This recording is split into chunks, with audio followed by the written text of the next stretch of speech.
Hi Chetan గారు. Hello madam. Chetan గారు, ఇప్పుడు దివాళీ సీజన్ నడుస్తుంది. ఇంట్లో ఫుల్ ఆఫ్ లైట్స్ తో పాటు ఫుల్ ఆఫ్ స్వీట్స్ ఉంటాయి.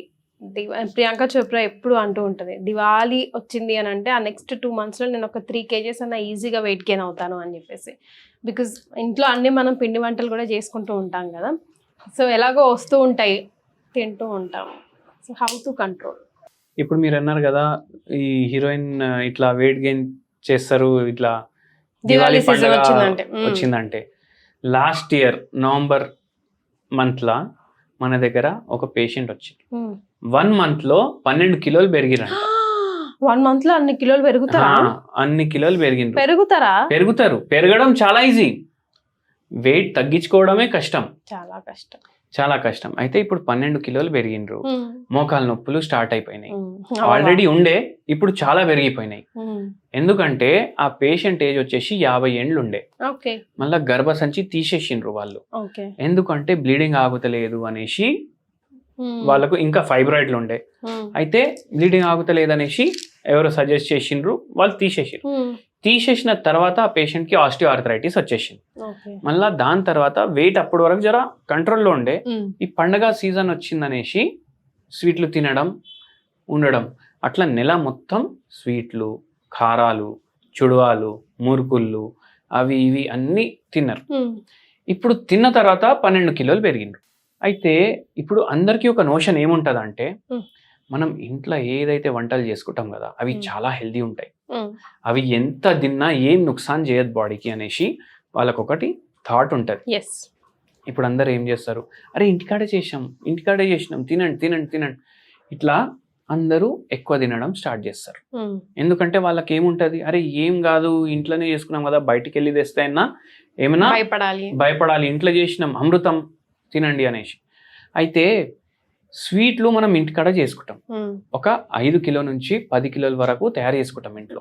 ఇంతకుముందు జాయింట్ ఫ్యామిలీ సిస్టమ్ ఉండే. ఇంతకు ముందు ఆ 5 కిలోలు 5 రోజుల్లో అయిపోతుండే.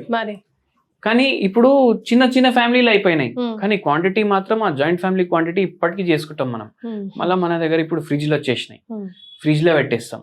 మళ్ళీ దానికి మైక్రోవేవ్లో పెట్టి అప్పటికప్పుడు అట్లా వేడి చేసి మళ్ళీ తింటాం. డైలీ లంచ్ తర్వాత స్వీట్, డిన్నర్ తర్వాత స్వీట్, బ్రేక్ఫాస్ట్ తర్వాత స్వీట్. కొందరైతే స్వీట్సే తింటారు లంచ్కి, ఎందుకంటే చాలా పెద్ద పండగలు కదా ఇవి, దసరా దీపావళి 2. అయితే ఇట్లా తిని ఆ పేషెంట్కి ఎంత బరువు అయిపోయింది. అయితే ఇప్పుడు ఎట్లా కంట్రోల్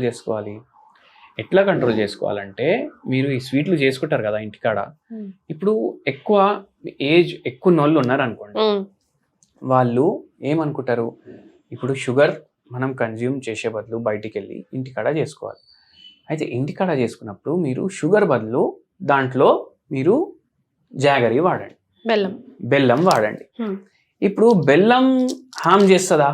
బెల్లం కూడా హామ్ చేస్తుంది, కానీ షుగర్ ఇంత హామ్ చేస్తే బెల్లం జర తక్కువ హామ్ చేస్తుంది. మళ్ళీ సెకండ్ థింగ్ ఏంటంటే, మీ ఏజ్ గురించి కూడా మీరు ఆలోచించండి.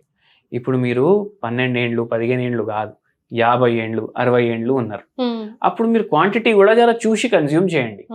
మీకున్న జీర్ణ వ్యవస్థ 20 ఏండ్లకు ఉన్నలాగా ఉండదు. మీకు ఉన్న మెటబాలిజం 20 ఏండ్లు ఉన్న మనిషికి కంపేర్ మీరు చేసుకోవద్దు. అయితే తక్కువ క్వాంటిటీ తీసుకోండి. ఎందుకు, మనకు కూడా సాటిస్ఫై చేసుకోవాలి. అండ్ దాని తర్వాత సెకండ్ ఏంటంటే, డిన్నర్ టైంలో మీరు స్వీట్లు కన్జ్యూమ్ చేయొద్దు. Which is the appropriate time అంటే మీరు లంచ్ లో కన్జ్యూమ్ చేయండి, లేకపోతే బ్రేక్ఫాస్ట్ లో కన్జ్యూమ్ చేయండి. ఆఫ్టర్ బ్రేక్ఫాస్ట్ కానీ డ్యూరింగ్ బ్రేక్ఫాస్ట్ కానీ క్వాంటిటీ చాలా ఇంపార్టెంట్, పోర్షన్ సైజ్ చాలా ఇంపార్టెంట్. చిన్న కటోరీలో మీరు షీరా తింటున్నారంటే ఓకే, కానీ మీరు పూరీలు చేసుకున్నారు, దాంతో పాటు షీరా పూరి తింటున్నారంటే అది కష్టం, ప్రాబ్లం. మళ్ళీ పాయసం చేసుకుంటారు ఇంట్లో, ఇది కూడా ఎక్కువ క్వాంటిటీ కన్జ్యూమ్ చేస్తారు. అయితే అది కూడా జర చూసి కన్జ్యూమ్ చేయండి. మళ్ళీ ఇప్పుడు బెల్లం కూడా వాడుతుండ్రు. ఇప్పుడు బెల్లం కన్నా మంచిది ఏమైనా ఉందంటే ఒకటి ఉంటుంది, అది ప్లాంట్ డిరైవ్ సబ్స్టెన్స్. అది నేను షుగర్ వ్యాధితోటి ఎవరైతే బాధపడుతుండ్రు, ఎవరైతే మన దగ్గర వస్తారు కదా, ఛాయలు ఎక్కువ తాగుతారు, కాఫీలు ఎక్కువ తాగుతారు, వాళ్ళు షుగర్ కంపల్సరీ వేసుకుంటారు. వాళ్ళకి షుగర్ వ్యాధి ఉన్నా లేకున్నా కాఫీలో మినిమం 3 చెంచాలు వేసుకుంటారు వాళ్ళు షుగర్. వాళ్ళకి నేను ఏం చెప్తా అంటే, స్టీవియా వాడండి అంట. స్టీవియా ఏంది? స్టీవియా ఒక plant derived sugar like substance. మీకు సూపర్ మార్కెట్లలో దొరుకుతుంది, ఓకే ఆన్లైన్లో దొరుకుతుంది. ఓకే ఇది వాడండి. ఇప్పుడు దీనికి బెనిఫిట్ ఏంది, మనకు స్టీవియాలో షుగర్ ఇంత డ్యామేజ్ చేస్తుంది, ఇన్ని క్యాలరీలు ఉంటాయి. స్టీవియాలో ఇన్ని క్యాలరీలు ఉంటాయి, ఓకే చాలా తక్కువ క్యాలరీలు ఉంటాయి. మళ్ళీ టేస్ట్ కూడా ఆల్మోస్ట్ షుగర్ లాగా ఉంటుంది. అయితే అది వాడి మీరు స్వీట్లు ఇప్పుడు ఈ పండగ సీజన్ ఉంది కదా తయారు చేసుకోండి. ఎస్, బెస్ట్ ఆప్షన్ కదా. బెల్లం టీ కూడా బెస్ట్ ఆప్షన్. బెల్లం కన్నా ఇట్లా తక్కువ చేసుకుంటే- క్యాలరీస్ ఉంటాయి. ఇట్లా చేసుకుంటే ఏంటంటే మీకు క్యాలరీలు తక్కువ పోతాయి, వెయిట్ మీద కూడా అంత ప్రభావం పడదు.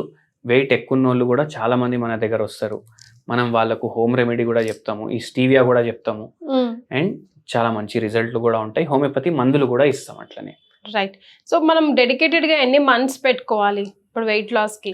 ఇప్పుడు ఈ పేషెంట్ 12 కిలోలు గెయిన్ చేసి మన దగ్గర వచ్చిండ్రు కదా, 4 నెలలు పడ్డది, 4 15 కిలోలు తగ్గిండ్రు మళ్ళీ. ఓకే. సో కంప్లీట్ గా డైట్, ఎక్సర్సైజ్, హోమియోపతి అండ్ మీరు సజెస్ట్ చేసే హోమ్ రెమెడీస్ సార్? ఇప్పుడు ఈ పేషెంట్ కి అయితే మనం ఎక్సర్సైజ్ అని చెప్పలేదు.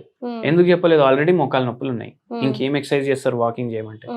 మనం పోర్షన్ కంట్రోల్ తో పాటు హోమియోపతి మందులు ఇచ్చినాము, ఓకే తగ్గిపోయింది వెయిట్. ఓకే. సో మీరు జిమ్ కన్నా వాకింగ్ కి ఎక్కువ ప్రిఫరెన్స్ ఇస్తారు కదా? అవును, జిమ్ కన్నా వాకింగ్ ఎక్కువ బెటర్. అది కూడా పార్క్లల్లో ఇక్కడ అక్కడ.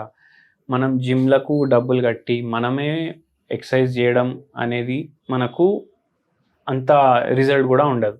అండ్ ట్రెడ్మిల్ మీద నడవడం కన్నా మీరు డైరెక్ట్ బేర్ ఫీట్ నడవాలి. ఎందుకు, ట్రెడ్మిల్ మీద నడిస్తే కూడా ఆర్థరైటిస్ లాంగ్ టర్మ్ లో పెరుగుతుంది. ట్రెడ్మిల్ ఇన్క్లైన్ పొజిషన్ లో ఉంటుంది. ప్లస్ ఇప్పుడు 6 కిలోమీటర్లు మీరు స్పీడ్ పెట్టుకొని నడుస్తున్నారు, దబదబా నడుస్తున్నారు. కానీ ఏం అయిపోతుంది అక్కడ, మీ బాడీ కూడా అడ్జస్ట్ అవ్వాలి స్పీడ్ తోటి. మీరు ఫోర్స్ఫుల్లీ 6 కిలోమీటర్స్ పర్ అవర్ కి నడుస్తారు, కానీ మీరు బేర్ ఫీట్ వాకింగ్ చేస్తే మీకు జర అలసిపోయినట్టు అనిపిస్తే ఆటోమేటికలీ మీ బాడీ జర మెల్లగా నడుస్తుంది, అడాప్ట్ చేసుకుంటుంది బాడీ. అక్కడ మీరు పుష్ చేస్తారు, అప్పుడు గుజ్జు ఖరాబ్ అవుతుంది, బోన్లు కూడా ఖరాబ్ అవుతాయి. అందుకే థ్రెడ్మిల్ల కన్నా మీరు బేర్ ఫీట్ వాకింగ్ చేయండి. అట్లాగే కొంతమంది మనం చూస్తూ ఉంటాం, వాకింగ్ అంటే ఇంట్లో మెట్లు ఎక్కి దిగుతూ ఉంటారు. Is that correct or wrong? Young ఉన్నారంటే ఏం కాదు, ఓకే. యంగ్ అయినా మళ్ళీ రోజు రోజుకి వాళ్ళకి కూడా అరిగిపోతుంటాయి కదా. మెట్ల కన్నా మీరు డైరెక్ట్ నడవండి కదా, అయిపోతుంది వాకింగ్. డన్. థ్యాంక్ యూ అండి.